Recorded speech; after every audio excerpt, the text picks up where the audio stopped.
Welcome to A1 TV Telugu news. నేను భువన. Details చూద్దాం. ఆత్మకూరు నియోజకవర్గ జనసేన పార్టీలో వర్గ భేదాలు భగ్గుమన్నాయి. ఆదివారం ఆత్మకూరు బస్టాండ్ సెంటర్ సాక్షిగా ఇరు వర్గాల రోడ్డుపైకి వచ్చి ఘర్షణలు దిగారు.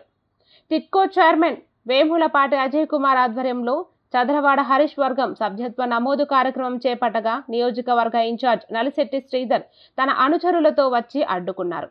తనకు సమాచారం లేకుండా కార్యక్రమం ఎలా నిర్వహిస్తారని శ్రీధర్ నిలదీయడంతో ఇరు వర్గాల మధ్య తోపులాట, వాగ్వాదం చోటు చేసుకున్నాయి. అజయ్ కుమార్ గోబ్యాక్ అంటూ శ్రీధర్ వర్గీయులను రోడ్డుపైన బైఠాయించి ఆందోళన చేపట్టారు. పరిస్థితి ఉధృతంగా మారడంతో పోలీసులు రంగప్రవేశం చేసి ఇరు వర్గాలను చెదరగొట్టారు. ఒకవైపు పార్టీ ఐక్యత గురించి మాట్లాడుతున్న క్షేత్రస్థాయిలో ఇలాంటి గొడవలు జరగడం రాజకీయ వర్గాల్లో చర్చనీయాంశమైంది.